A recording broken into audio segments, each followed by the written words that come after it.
नमस्कार, मैं मनमोहन मिश्र। दोस्तों, मोदी तो गए। कहाँ गए आप सोच रहे होंगे। मेरे दोस्त बैंकॉक गए भाई, मानसिक और शारीरिक स्वास्थ्य लाभ के लिए बैंकॉक गए हैं।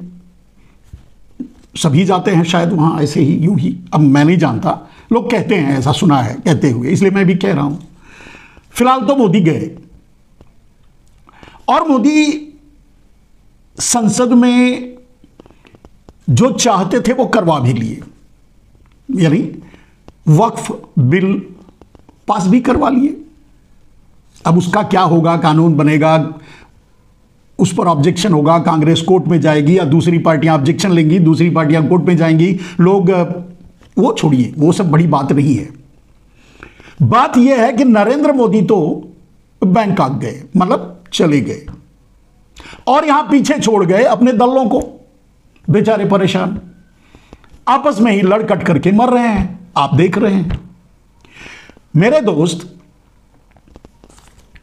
नीतीश की सारी पार्टी के सारे सांसद, पार्टी के सारे सांसद, नीतीश की पार्टी के सारे सांसद, यानी सबके सब भारतीय जनता पार्टी ज्वाइन करेंगे, या तो रिजाइन करके फिर दूसरी पार्टी ज्वाइन करेंगे।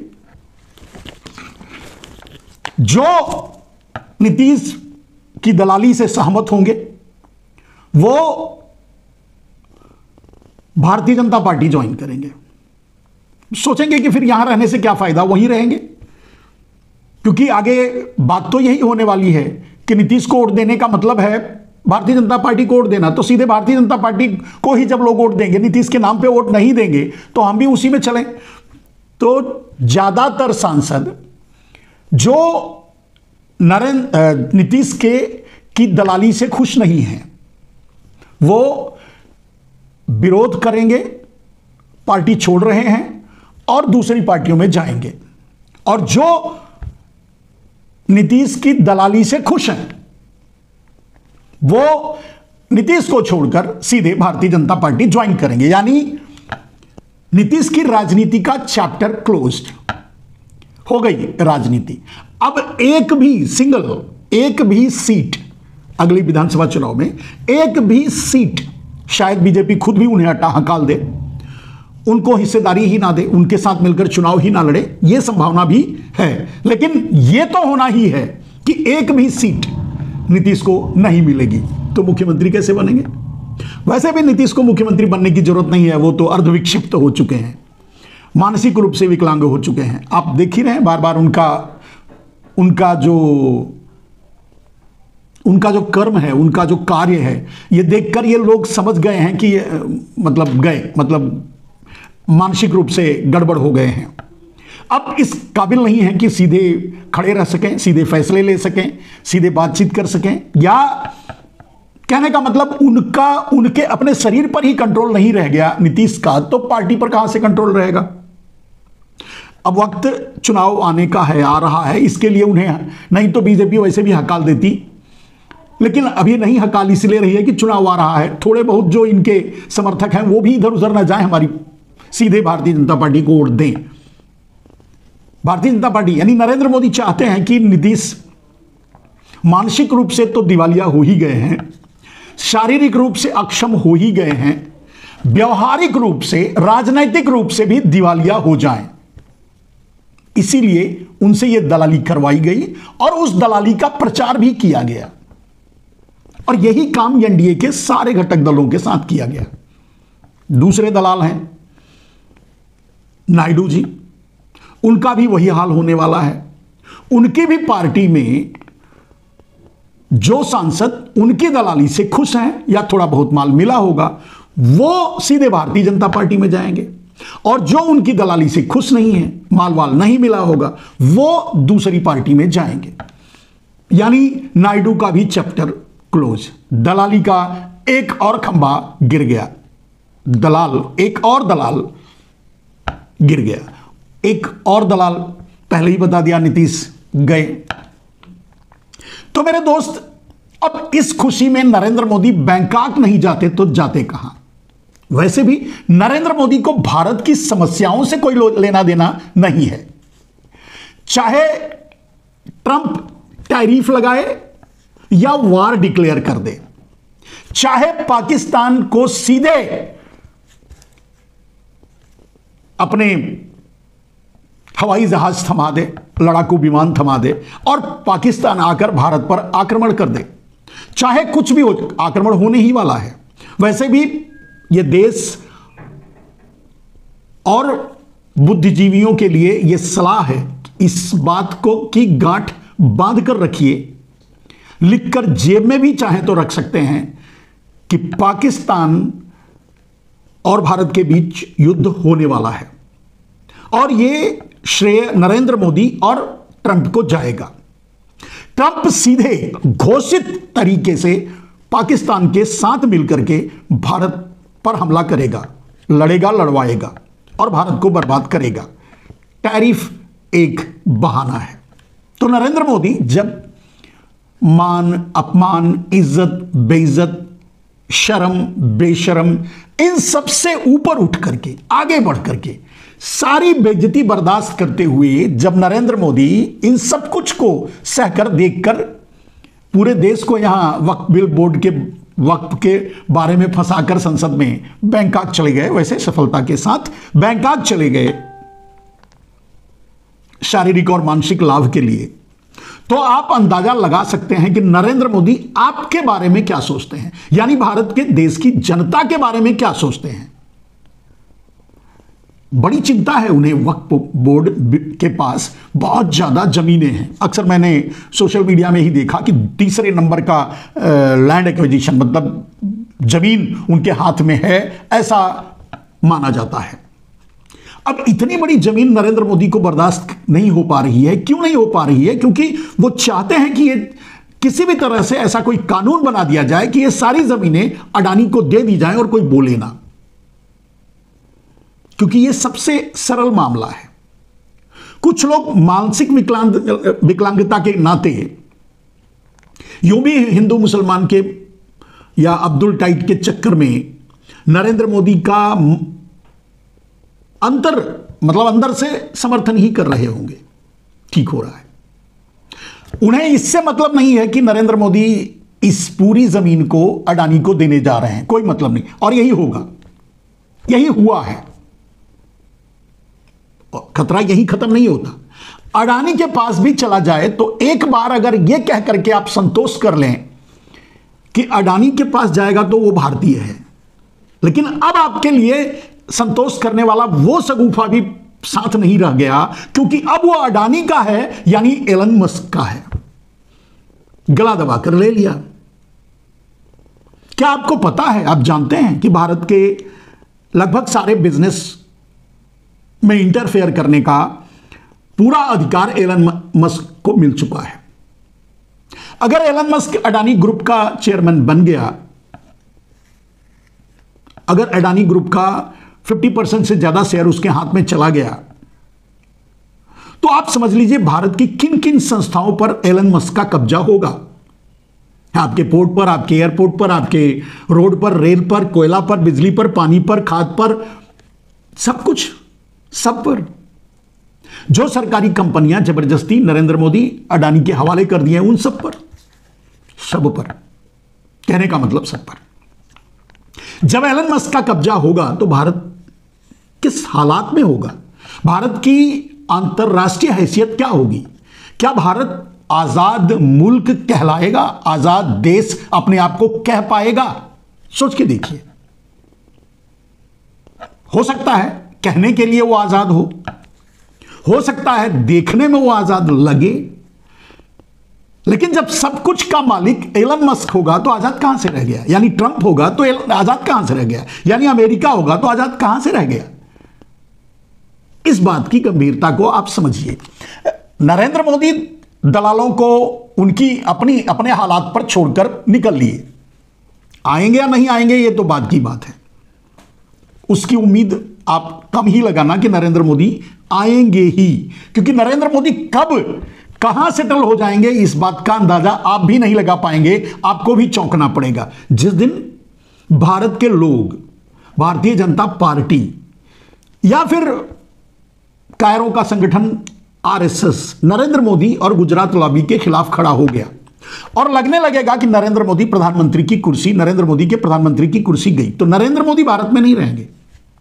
ये तो आप जो चाहो आप शर्त लगा लो, मुझसे लिख कर रख लो, गांठ बांध लो, जो भी चाहे शर्त लगा लो, नरेंद्र मोदी प्रधानमंत्री की कुर्सी जाते ही भारत छोड़ देंगे। और सिर्फ नरेंद्र मोदी नहीं, अडानी भी छोड़ देगा। रही बात अंबानी अपनी साठगांठ करके यहां अपने आप को जमाएंगे, रहेंगे, लेकिन कम से कम मोदी और अडानी ये दोनों तत्काल प्रभाव से भारत छोड़ देंगे। तो नरेंद्र मोदी कब बैंकॉक से कहीं और सेटल हो जाए या बैंकॉक नहीं सेटल हो जाए, कहा नहीं जा सकता। बैंकॉक की बात छोड़िए, जहां अगर कहीं अंतर्राष्ट्रीय अपने देशाटन पर निकले नरेंद्र मोदी तो यह मानकर रख लिया करिए कि मोदी वापस आएंगे या नहीं। अगर आ जाए तो मान लेना हां चलिए आ गए, वरना तो समझ लेना कि नीरव मोदी मेहुल चौकसी की तरह वो भी सेट हो गए। ये आप मान के चलिए। और नरेंद्र मोदी को इस बात से कोई फर्क नहीं पड़ता कि देश महंगाई के कोल्हू में पिसता चला जा रहा है, कमर टूट गई है महंगाई झेलते झेलते। बेरोजगारी देश सह नहीं पा रहा है, लोग आत्महत्या करने के लिए मजबूर हो रहे हैं, अपने परिवार को पालने में असफल हो रहे हैं, अपनी जमा पूंजी या रकम या बीवी का मंगलसूत्र जिसके बारे में नरेंद्र मोदी ने कहा था, या इस तरह के गहने बेचकर अपना परिवार चला रहे हैं। यह सच्चाई है देश की, इसमें कोई दो राय नहीं। देश का मध्यवर्गीय बिजनेस समाप्त हो चुका है। भारत असेंबलिंग पॉइंट बन चुका है। असेंबल इन इंडिया को ही अब भारत माना जाने लगा है और शायद उसी को ही मेक इन इंडिया कहा करते थे नरेंद्र मोदी, जो अब असेंबल इन इंडिया हो सकता है। जैसे आपने देखा कि नाम बदलने का प्रचलन नरेंद्र मोदी में कुछ ज्यादा ही है, तो आगे चल करके इस मेक इन इंडिया का नाम असेंबल इन इंडिया कर दें तो कोई बड़ी बात नहीं, क्योंकि कर तो वही रहे हैं, हो तो वही रहा है। लेकिन मतलब नरेंद्र मोदी कब कहां सेटल हो जाएं, नीरव मोदी मेहुल चौकसी की तरह कहा नहीं जा सकता, ललित मोदी की तरह कहा नहीं जा सकता। लेकिन अपने पीछे जो दलाल छोड़ गए भारत में, वो बेचारे परेशान हैं। वो अपनी पार्टी बचाने का संघर्ष कर रहे हैं, बचा भी नहीं पा रहे हैं, अटक गए। उनका क्या होगा?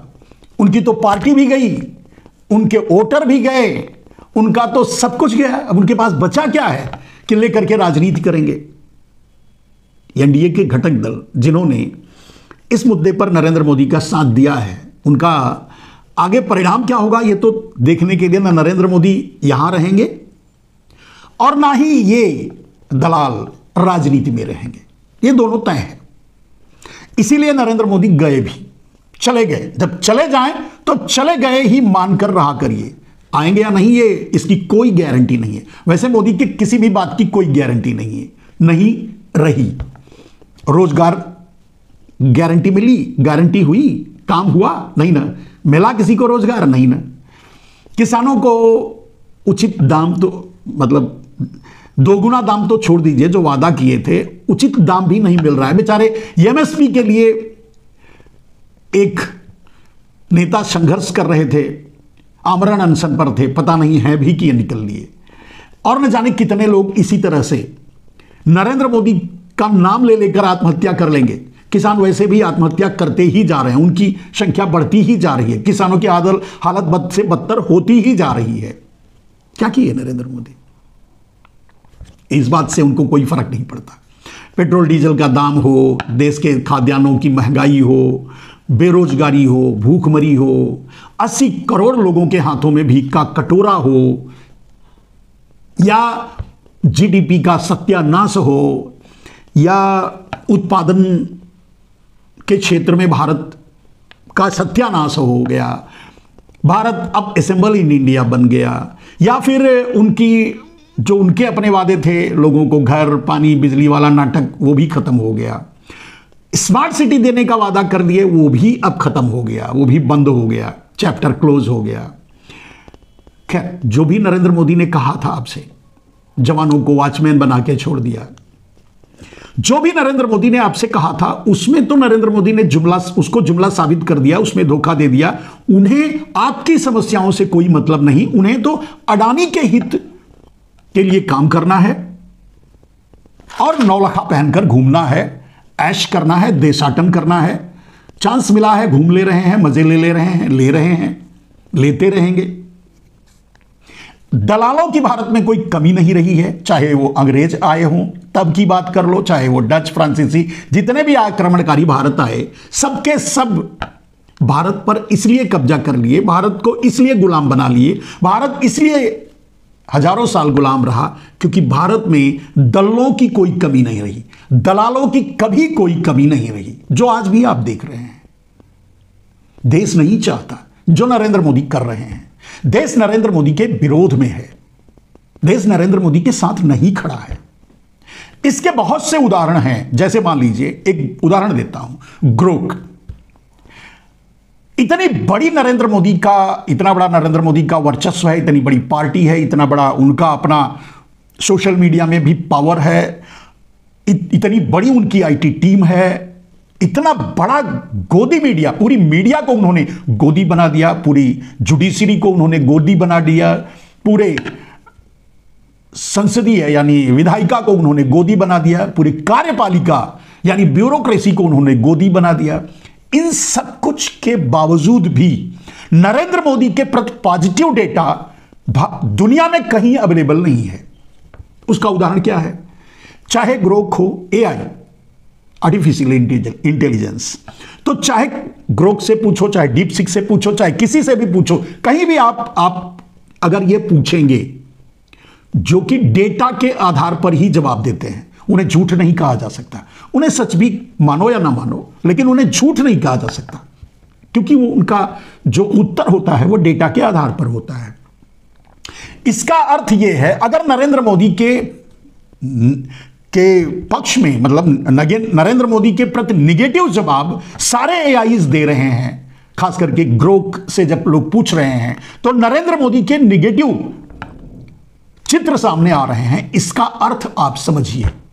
यानी पूरी दुनिया में जो डेटा क्लाउड में फ्लो कर रहा है वो नरेंद्र मोदी के विरोध में है, पक्ष में नहीं है।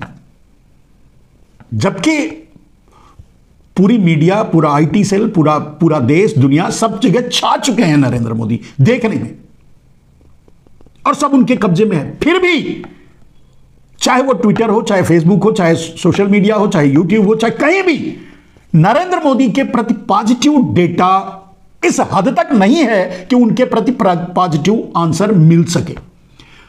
अगर उनके झूठ के बारे में बोलो तो ग्रोक बोलता है आज झूठे हैं, सबसे दुनिया के सबसे बड़े झूठे हैं। अगर उनके किसी भी चीज के बारे में पूछो नरेंद्र मोदी के, तो सारे आईज का जवाब यही है कि नरेंद्र मोदी के विपक्ष में, यानी निगेटिव, यानी नरेंद्र मोदी के प्रति पॉजिटिव डेटा क्लाउड में अवेलेबल नहीं है, निगेटिव डेटाज है।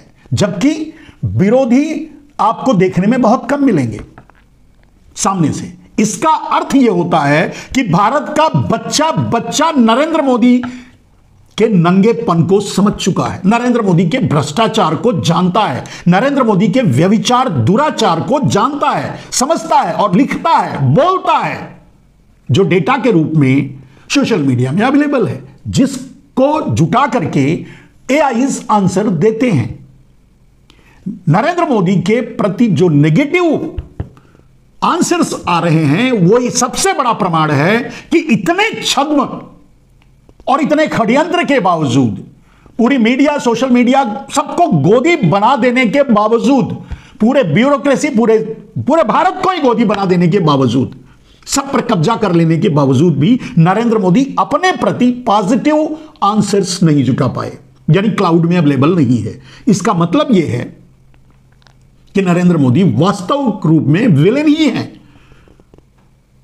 वो आदर्श नहीं है, वो हीरो नहीं है।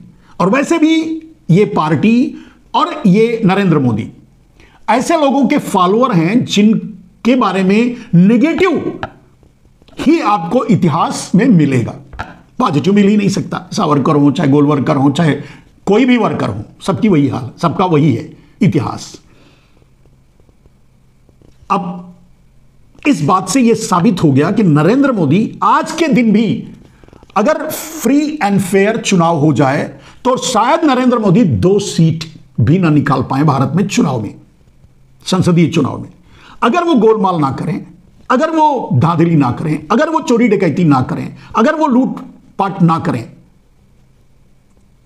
तो सच तो यही है, क्योंकि डेटा वैसा ही कहता है।